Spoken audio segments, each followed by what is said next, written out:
Queridos, eu estou aqui por um motivo muito especial, mas antes de iniciarmos aqui, pediram para me apresentar rapidinho. Bom, meu nome é Matheus, fala Mota aí, né? Ou Motinha, né? Sou filho do pastor Roberto Mota, nosso evangelista. Já estou chateado com ele porque teve a campanha de evangelismo há um tempo atrás. Fiquei sabendo que não teve ônibus aqui em Pederneiras. Não, né? Ainda bem que a quadrenal está chegando, né, irmãos? Está na hora de aposentar esse pessoal aí já, né? Tem muita lenha para queimar ainda, né? Mas eu fico feliz de vir uma igreja animada, uma igreja com muitos sonhos e planos. Eles estavam conversando um pouquinho comigo sobre algumas questões de terreno, também algumas questões de reforma. E Deus seja louvado para fazer essa obra também. Vamos orar, trabalhar e temos a certeza que no final todas as coisas darão certo, né? Porque Deus está no controle de tudo, não é verdade, irmãos? E quando Deus ele põe a mão, não tem uma coisa dar errado. Eu tive o privilégio de trabalhar em São Carlos e ali conheci então a Bia e o Marcelo. A Bia foi professora do meu filho mais velho, o João.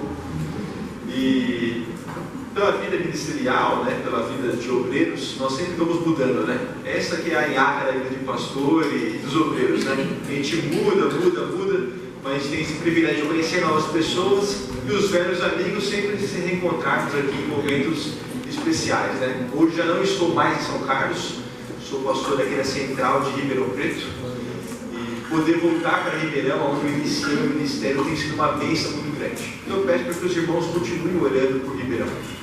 Nesse retorno nosso, nós estamos tendo ali muitos milagres. Tivemos ali coisas fantásticas que quem mora naquela cidade sabe que Deus está no controle de tudo e as bênçãos que nós estamos colhendo são assim coisas que vinham desde 10, 20 anos atrás, que se resolviam, as coisas estão se resolvendo, graças a Deus, muito rápido. Não pelos méritos meus, mas pelos méritos ali do próprio Cristo e de Deus. Mas uma coisa que eu quero dividir com vocês é um agradecimento e um pedido. Orem pelo nosso distrito, orem pelos desafios que nós temos. Nós temos pregado muito o Evangelho lá. E quando nós falamos sobre a Paulista Oeste, o avanço do evangelismo, eu posso dizer que Ribeirão Preto tem cumprido esse papel. Porque a cada 3 dias nós batizamos uma pessoa em Ribeirão Preto. Amém por isso. Nós vamos ter agora essa evangelização jovem lá também. Tivemos uma agora, no primeiro, fizemos um mês jovem. Tivemos ali nesse período mais 5, 6 batismos. Teremos talvez até o final do mês mais 13 batismos. O plano é fecharmos o mês com entre 50 a 60 batismos. Amém. Amém por isso. Claro, fazendo todo o primeiro semestre, nosso plano é fecharmos o ano com 100 batismos ali só no distrito da Central de Ribeirão Preto. E talvez com os outros distritos chegarmos a 400 pessoas sendo batizadas. Plantarmos 2 igrejas novas ali em Ribeirão Preto. Orem por isso. E orem pela Central de Ribeirão. A Central é uma igreja que cresceu muito nos últimos anos. E nós temos um desafio muito grande de reformarmos toda a igreja. Colocar lá para baixo e fazermos ali uma igreja nova. É um projeto que hoje está girando entre 3 a 4 milhões de reais. Então, pastor, de onde nós vamos tirar esse dinheiro, né? Do bolso dos irmãos, né? É só ser fiel que as coisas o quê? Acontecem, não é verdade? Então, orem pelo povo, que eles continuem sendo abençoados por Deus e possamos alcançar esses objetivos. Então, sem mais delongas da minha apresentação aqui, eu quero convidar, então, a Jade para que venha aqui à frente e, claro, que venha com a Bia, com o Marcelo, também com os avós. Deixa eu pegar o nome certinho aqui, é o Luiz, Edneia e também o Edilson e a Isabel. Isso mesmo? E nesse dia que nós conversamos tanto sobre filhos e brigamos e tudo mais, né? Até então que veio a pequena Jade. E ela é uma bênção muito grande, uma menina linda, perfeita, com muita saúde. Nós já sentimos que Deus tem cuidado de vocês. Mas nesse momento eu quero dividir com vocês um texto que se encontra aqui em Mateus capítulo 19. E do verso 13 em diante o texto diz assim: trouxeram então algumas crianças para que eles impusessem as mãos e orassem, mas os discípulos os repreendiam. Jesus, porém, disse: deixai os pequeninos, não os embaraceis de vir a mim, porque dos tais é o reino dos céus. E tendo-lhe imposto as mãos, retirou-se dali. Nós encontramos nesse texto um momento muito especial, onde Jesus ele demonstra o valor de uma criança. Nessa época, a mulher e a criança não eram nem contados, não eram valorizados. E aqui então, Jesus, ele permite que mães, que pais, tragam essas crianças para receber uma bênção toda especial. Quando nós nos tornamos pais, nós começamos a entender um pouquinho mais o que é a dependência. A Jade, ela é completamente dependente de vocês. Por alimento, por cuidado, por proteção. Se ela vir aqui na frente, foi porque vocês trouxeram ela. Se ela vai crescer, se desenvolver, amadurecer, para um dia tocar a sua vida, depende muito de tudo aquilo que vocês vão fazer por ela, do cuidado que vocês vão ter por ela, para se transformar em uma menina de sucesso, uma mulher virtuosa, segundo o coração de Deus. A instrução de vocês é extremamente importante. Então, mais do que uma apresentação, mais do que uma dedicação, aqui nós fazemos perante Deus e perante a igreja um compromisso de buscar sim a bênção de Deus, de buscar trazê-la a um encontro com Cristo. E quando Jesus diz aqui, não os embaraceis de vir até mim, quando que nós podemos cometer esse pecado? A Jade, para vir à igreja, ela precisa de vocês. Quando em algum momento vocês falam assim, hoje eu acordei com mais preguiça, né? Não quero ir na igreja, vou ficar aqui mais tranquilo. Vocês estão pedindo a Jade de ter um encontro com Cristo, de receber uma bênção. Quando em casa vocês se esquecem de fazer um culto familiar, de estarem juntos em oração, em estudo, pois eles estão impedindo a Jade de receber uma bênção de Deus. Quando vocês nos encontros familiares, é muito gostoso estarem juntos, batendo papo, comendo, se divertindo, mas se vocês não estiverem buscando Deus também, vocês estão impedindo a Jade de receber uma bênção. Quando ela crescer, ela vai precisar sempre ter ali as suas lições da escola sabatina, participar dos aventureiros, dos bravadores. Quando vocês não estimulam ela a fazer parte desse processo da igreja, vocês estão impedindo ela de ter uma bênção de Deus. Mais à frente, ela também terá seus talentos, seus dons espirituais. E ela poderá sim ser uma ferramenta poderosa nas mãos de Deus até o grande dia da volta de Jesus. Mas para isso, vocês precisam então assumir esse compromisso de realmente não deixar que nada nem ninguém a impeça de ter esse encontro com Jesus.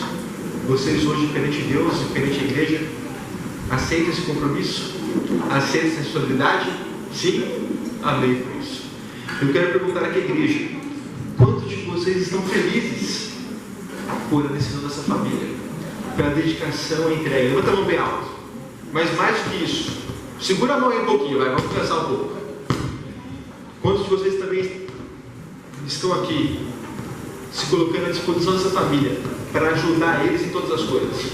Continua com a mão em pé essa versão. O que é? Sim? Amém. Pode abaixar então. Então, fralda não vai faltar. Da escola, não posso nem falar que já está tudo certo tesourando da escola, né? Então a bolsa já está garantida já. Mas as outras coisas que virão, sempre que eles precisarem de alguma coisa, eles possam contar realmente com essa igreja. Nesse momento então, nós vamos ouvir uma mensagem musical. E após a mensagem, estarei fazendo uma oração. Filho, que eu cuido com amor e agora com carinho apresento a ti, Senhor. Eu entrego meu tesouro, Senhor. Eu entrego meu filho em tuas mãos. Ele é fruto de tuas bênçãos. Ele é o melhor de mim. Dê a ele tua proteção. Mostre a ele o poder de tuas mãos. Me ajuda a educá-lo com amor. Conduza o seu filho pro teu reino, Senhor. Apresento a ti, Senhor, nessa hora em delicada joia que confiaste em minhas mãos. Essa joia é meu filho que eu cuido com amor, e agora com carinho apresento a ti, Senhor. Eu entrego meu tesouro, Senhor. Eu entrego meu filho em tuas mãos. Ele é fruto de tuas bênçãos. Ele é o melhor de mim. Dê a ele tua proteção. Mostre a ele o poder de tuas mãos. Me ajuda a educá-lo com amor.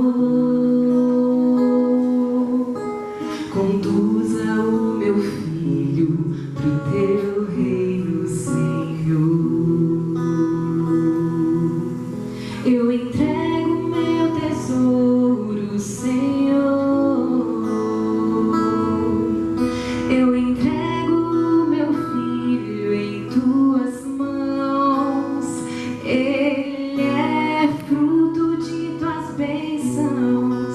Ele é o melhor de mim. Dê a ele tua proteção. Mostre a ele o poder de tuas mãos. Me ajuda a educá-lo com amor.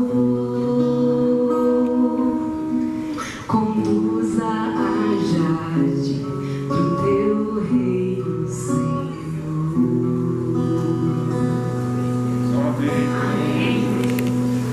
Filho que eu cuido com amor, e agora com carinho apresento a ti, Senhor.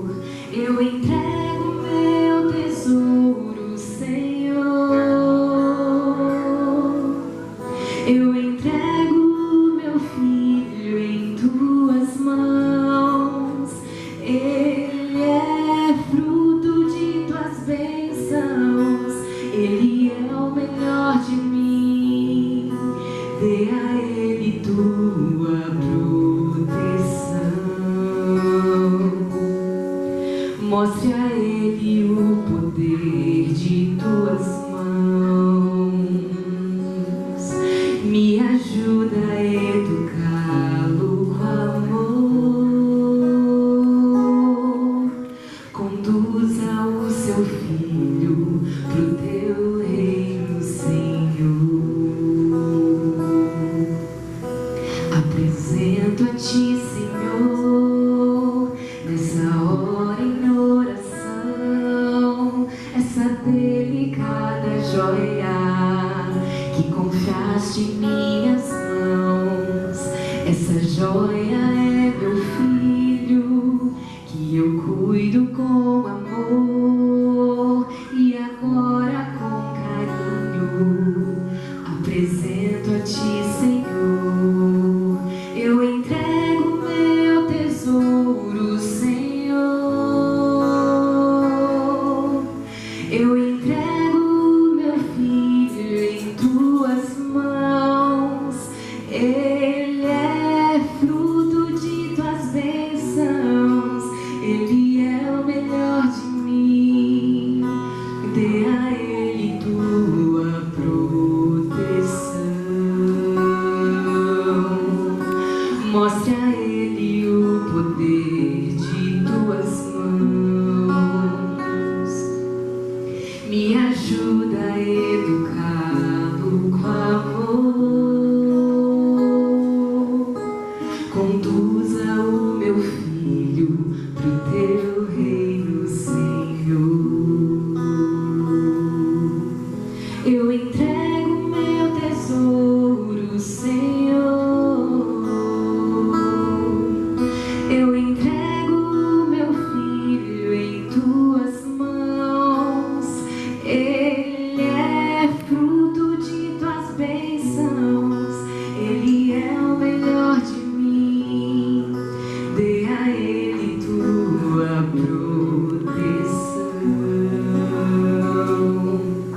Mostre a ele o poder de tuas mãos.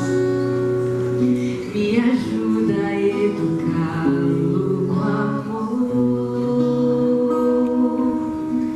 Conduza a Jade pro teu reino, Senhor.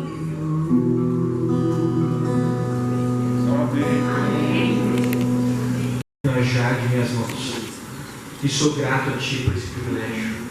Sou grato a Ti por essa oportunidade de dedicá-la, de apresentá-la na Tua igreja. E venho aqui de joelhos te pedir, ó Deus, a Tua bênção sobre ela, a Tua bênção sobre essa família. Para que realmente, ó Deus, nada nem ninguém a impeça de um dia alcançar a coroa da vida eterna. E aqui nessa terra, ela possa te servir em todos os momentos, tendo um testemunho fiel de que ela pertence a Ti, de que realmente vale a pena seguir os seus caminhos. Peço que a ela e a sua família nunca faltem os recursos necessários, recursos financeiros, saúde, sabedoria e espiritualidade, para realmente ela possa conquistar todas as coisas. Também peço a Deus que o Senhor derrame sobre essa igreja de maneira muito especial também essas mesmas coisas que eu pedi, para que se em algum momento a família passar por alguma dificuldade, algum problema, possa encontrar nessa igreja o amparo, o socorro. Que realmente, ó Deus, juntos como estamos aqui, irmãos em Cristo, uma família espiritual, possamos um dia estar no céu também ao teu lado. São as grandes bênçãos, ó Deus, que nós repetimos em nome de Jesus. Amém. Enxergava as coisas lá, né? Enxerguei, passei de tudo. Foi nosso padrinho de casamento, ele e a Juliana, uma família muito, muito querida. E quando teve essa oportunidade dele vir aqui para Bauru, nós ficamos muito felizes, porque é um grande amigo que a gente carrega também no coração. Belezinha? Irmãos, sem mais delongas, abra sua Bíblia em 1 Timóteo, o capítulo 1. Depois de 1 Timóteo, capítulo 1, você procura, deixa o dedinho aí, e você procura 1 Coríntios, capítulo 15. Então, encontrou 1 Timóteo, capítulo 1, depois você encontra 1 Coríntios, o capítulo 15. Nós vamos estudar alguns versos aqui essa manhã. Antes de estudar esses versos, deixa eu fazer uma breve introdução aqui. Por 3 anos, eu fui capelão aqui no colégio de Ribeirão Preto. E tive o privilégio de ser professor de religião e também de filosofia. E quando nós ministrávamos então essas matérias, nós tínhamos ali uma série de debates que nós criávamos na sala de aula e conversávamos muito com os alunos sobre a fé, a vida, questões sociais. Até o momento nós chegamos num momento de debate, de argumentação em relação à vida de uma pessoa cristã, de uma pessoa religiosa e a vida de um ateu, uma pessoa que não crê em Deus. Eu queria dividir isso com a igreja e perguntar para vocês: quando nós olhamos assim para uma pessoa religiosa e para uma pessoa que é ateia, qual será a grande diferença entre elas? Alguns poderiam falar assim: ah, pastor, está na cara, né? Um crê em Deus e o outro o quê? Não crê. Mas um crê em Deus, o outro não crê em Deus, mas crê em uma outra coisa. Pode crer, por exemplo, no evolucionismo. Outro poderia falar assim: pastor, um tem a Bíblia e o outro não tem. Aí você fala: tudo bem, um tem a Bíblia como regra de fé, como um manual para encontrar ali a sua crença, e o outro tem, por exemplo, talvez a origem das espécies de Darwin, né, como uma base para a sua o quê? Para a sua crença. Outro disse então: pastor, é a fé, é a grande diferença. Um tem fé e o outro não tem o quê? Não tem fé. Isso está errado também. Até tem um livro muito curioso, muito interessante, que o título do livro é Não Tenho Fé Suficiente para Ser um Ateu. Já ouviram falar desse livro ou não? Livro muito bom, vou repetir. Não tenho fé suficiente para ser um ateu. Então o ateu, ele exerce a fé sem ao menos perceber. Outro poderia dizer assim: pastor, uma pessoa religiosa sempre será uma pessoa boa, e um ateu sempre será uma pessoa ruim. Não, não é verdade. Nós podemos encontrar pessoas que falam, que creem em Deus e são más pessoas? Sim ou não? Sim. Um monte. Deveria ser sim uma boa pessoa, um bom cidadão, alguém que realmente vive o amor. Mas um ateu, ele pode também praticar essas coisas boas? Sim. Então, olha, eu sou uma pessoa caridosa, generosa, que demonstra amor para aqueles que estão ao meu redor, sou um bom cidadão. Um ateu pode ser isso também. Aí você poderia falar assim, pastor, só o religioso tem paz. O ateu, se perguntar para ele, talvez ele não experimente a paz real, mas ele pode dizer, eu tenho o quê? Eu tenho paz. Então, entre as diversas argumentações e discussões, há uma coisa só, que é o ponto-chave de diferença entre um ateu e um religioso. E esse ponto é chamado de esperança. O religioso tem uma esperança, já o ateu não tem esperança nenhuma. E para ilustrar isso, explicar o quão pesado, o quão valioso a esperança, deixa eu pedir ali, tem uma molecada ali no fundo, chama um aí para mim, pode ser um, vem você, pode ser você mesmo, como você chama? Chega aí, Lucas. É até bom, Mateus, Lucas, Evangelho já, tudo certo. Ô Lucas, chega aqui. Pega a Bíblia aqui, Lucas, para ficar com cara de crente, tá bom? Estamos juntos aqui. Eu e o Lucas somos parceiros de escola, de futebol, de tudo. Que loucura, cara! Caramba! Doideira, né? Só que olha só, Lucas, você lembra? Já na escola eu falava que eu não creio em Deus, que eu era ateu. Você lembra? E você era crente, adventista, sempre me chamava para a igreja. Só que olha só, Lucas, passou 20 anos. E aquele tal de Jesus que você falou que ia voltar, não voltou. Mas vai voltar, você acredita nisso, né? Eu não acredito, sou ateu. Passou esses 20 anos. Pergunta a vocês, o que o Lucas perdeu na vida dele? Continua vivendo a sua vida de cristão, casou, teve seus 10 filhos, está vivendo essa loucura com a molecada. 10 netos, hein, Ana?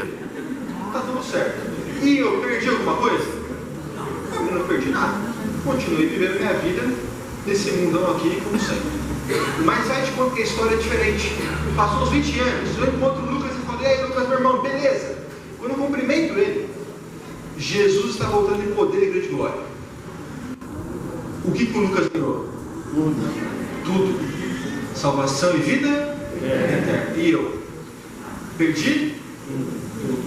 Vivi uma vida miserável aqui na terra. Então a vida aqui na terra sempre é miserável.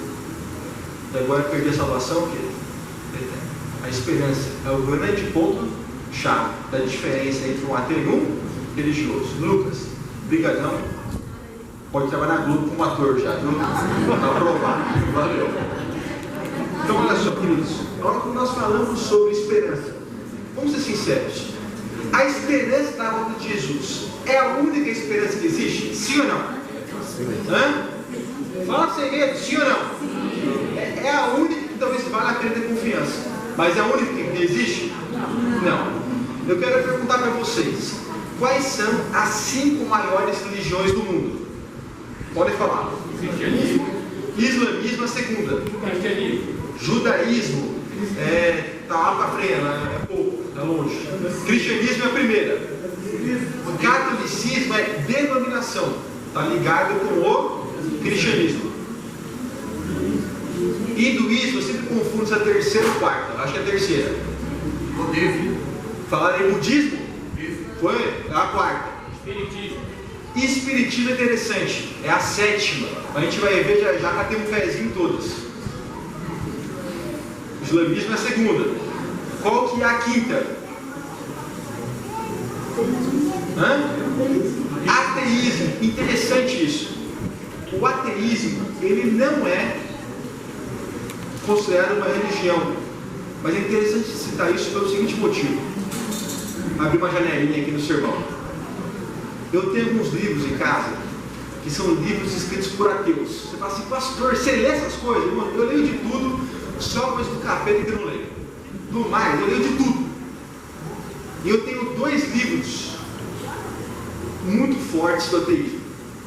Um é de um francês chamado Georges Minois. que é a história do ateísmo, de mais de 1000 páginas.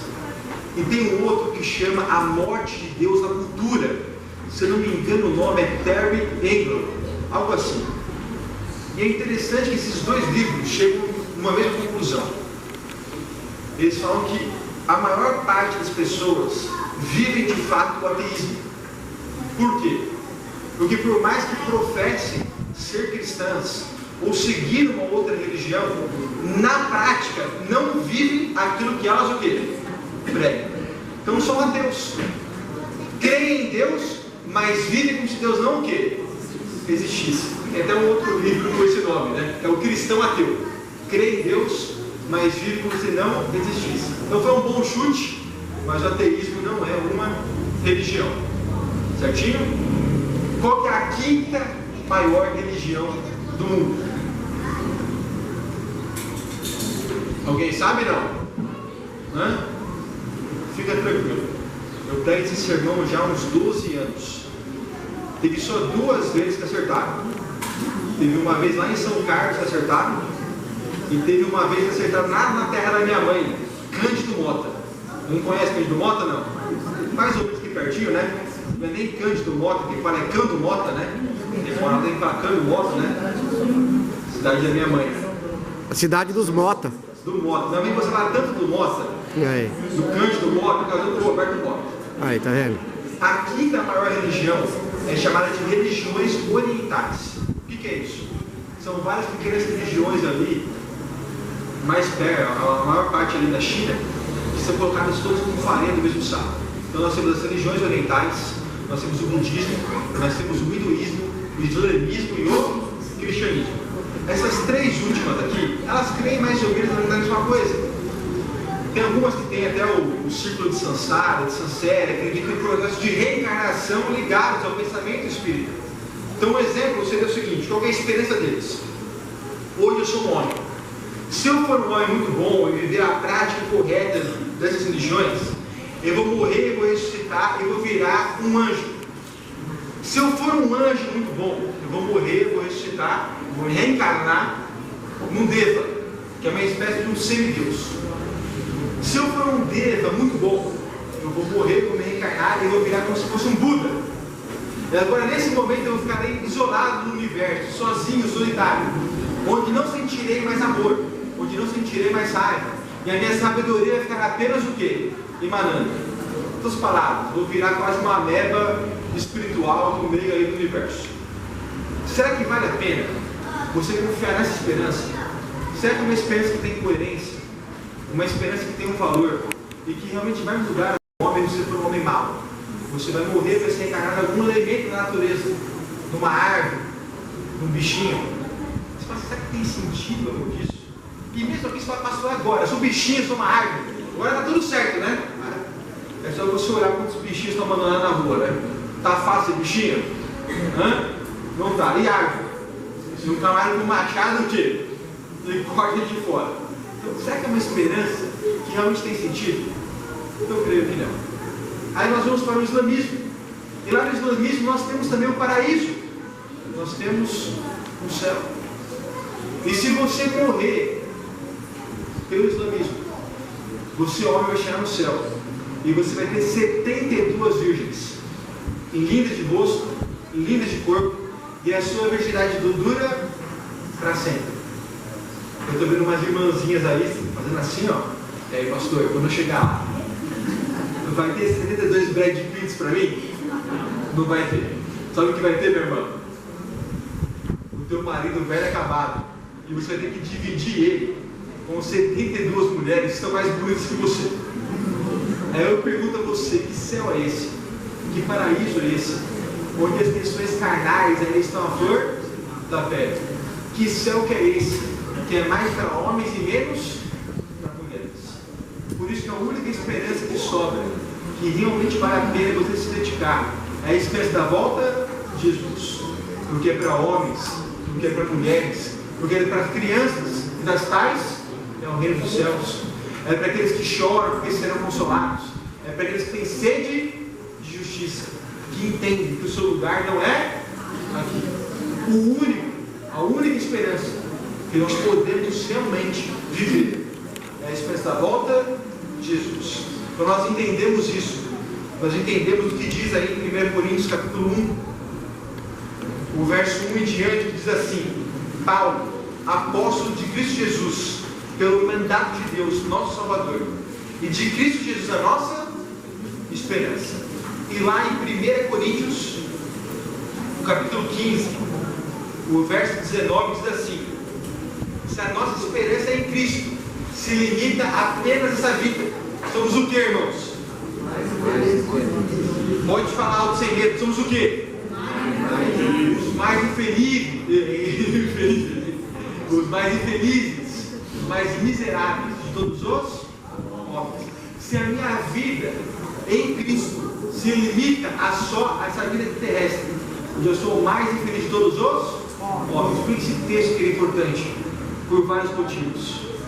Primeira coisa importante, já acabo com um monte de teoria falsa aí sobre a volta de Jesus, né? Porque eu creio em Cristo que volta em poder e grande glória. E aqueles que de fato o aceitaram como Salvador e Senhor, quando tocar a trombeta, se estiverem mortos, serão o quê? Ressuscitados. Esse texto já tira, já elimina muitas falsas teorias que existem por aí. Outra coisa importante, e essa é a mais valiosa, que eu quero que você entenda: quando você conhece Jesus, quando você conhece aquilo que Ele é e aquilo que Ele fez por você, e sabe que Ele vai voltar, se você não coloca isso em prática na sua vida, você se torna hoje uma pessoa infeliz. Eu já ouvi histórias e confesso que eu já pensei isso. Eu sou nascido na igreja, filho de pastor. Por mais que muitos conheçam a história do meu pai, sabem que ele viveu longe dos caminhos de Deus por algum tempo. Quando eu nasci, ele já era pastor, já tinha sido rebatizado, transformado e tudo mais. Mas sabe, eu senti no momento da igreja que eu não gostava muito da igreja, eu não gostava muito da fé. E sabe, cria em Jesus, mas falava assim: Jesus, demora mais um tempo para voltar. Tem algumas coisas que eu quero o quê? Fazer. E confesso que num período eu até pensei o seguinte: o que eu vou fazer? Vou usar uma malandragem com Deus. Eu vou pegar agora e vou curtir minha vida. Vou zoar, vou aprontar, vou fazer tudo aquilo que veio o quê? Entender. Tudo aquilo que o diabo gosta, que o pecado permite. Depois dos 49 do segundo tempo, quando eu estiver mais velhinho, eu olho para o céu, peço perdão pelos meus pecados, Deus vai me perdoar, eu estarei o quê? Salvo. Muitos já pensaram isso, né? Eu posso falar uma coisa? Tolo. E mais que louco. Até os loucos conseguem conhecer o caminho dos céus. Tolo porque não dá para enganar Deus. Quem nós pensamos que somos para enganar Deus? Isso não dá para fazer. E outra coisa mais: quem de nós tem controle sobre a vida? A vida não é nada. Qualquer hora, uma coisinha pode acontecer. E você é o quê? Morrer. Por isso que quando você conhece Jesus e conhece aquilo que Ele fez para você, você precisa agora viver como uma nova criatura deve viver, em novidade de vida. Deixar o velho homem, a velha mulher, os velhos prazeres, os velhos amores, e realmente viver essa novidade de vida, sabendo que Cristo vai voltar, e trabalhando para que dia após dia, mais e mais pessoas estão prontas para a volta de Jesus, trabalhando dia após dia, para que você esteja pronto para a volta de Jesus. Porque existe uma coisa certa nessa vida, meus irmãos, é que Ele vai voltar. Aquilo que o Lucas disse aqui é verdade. Se Ele não voltou ainda, não há o que temer, porque Ele vai voltar. Há mais de 2.500 textos na Bíblia que falam sobre a volta de Jesus. 40 vezes no Evangelho Ele diz: eu vou, mas eu volto. Mas de todos os textos que falam sobre a volta de Jesus, de todos os textos que falam sobre o céu, o que mais impressiona está em Mateus 4:6. Vamos lá para Mateus 4:6, no meio do Sermão do Monte.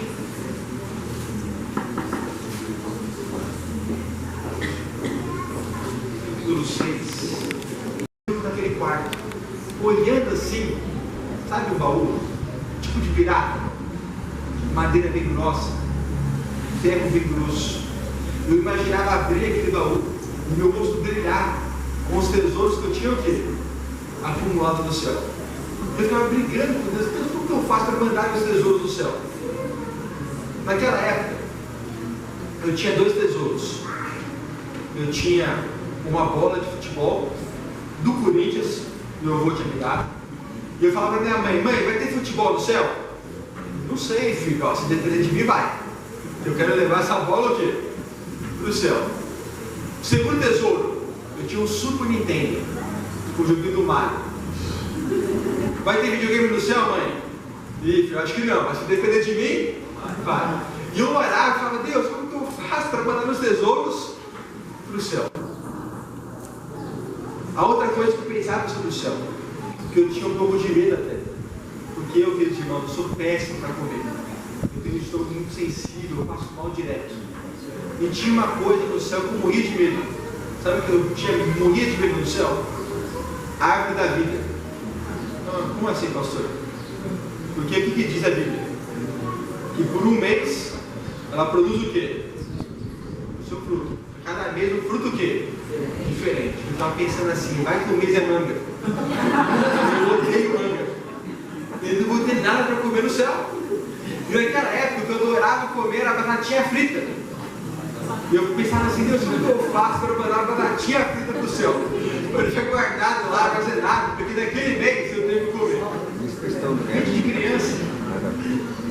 Naquela época meu pai me dava uma mesada, R$10. R$1 de dízimo, R$1 de oferta, sobravam R$8 para mim. Não entendi. Batatinha da onda. Então, sobrava 8 pontos. Era pouco naquela época, hoje é o quê? Não é nada, né? Mas eu queria abrir de tesouro, eu estava imaginando, como que eu faço para mandar esse dinheiro o quê? Para o céu. O tempo foi passando, meus irmãos. Hoje eu não jogo bola, eu sempre jogo basquete, mas hoje eu não jogo mais nada. O meu lazer é viajar, junto com minha família, conhecer novas pessoas. É isso que me dá prazer. Sobre comida, batatinha frita é bom? Você é. Mas, gente, uma pizza igual essa que passou aqui, hein? O negócio é bom mesmo, né? E dinheiro, irmãos? Ganhar dinheiro é bom, não é? Sim ou não? Vamos ser hipócritas. É bom ganhar dinheiro. Dinheiro que traz toda a felicidade, nos ajuda bastante, né? A gente está com os boletos ali, a correria, o cartão chegando no final do mês, né? O desespero que nos dá.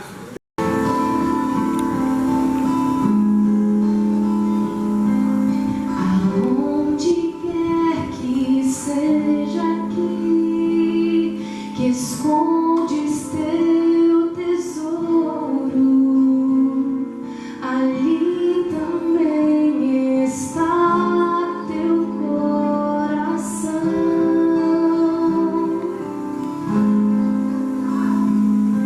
Se aqui na terra o esconderes, ladrões podem roubá-lo, mas pode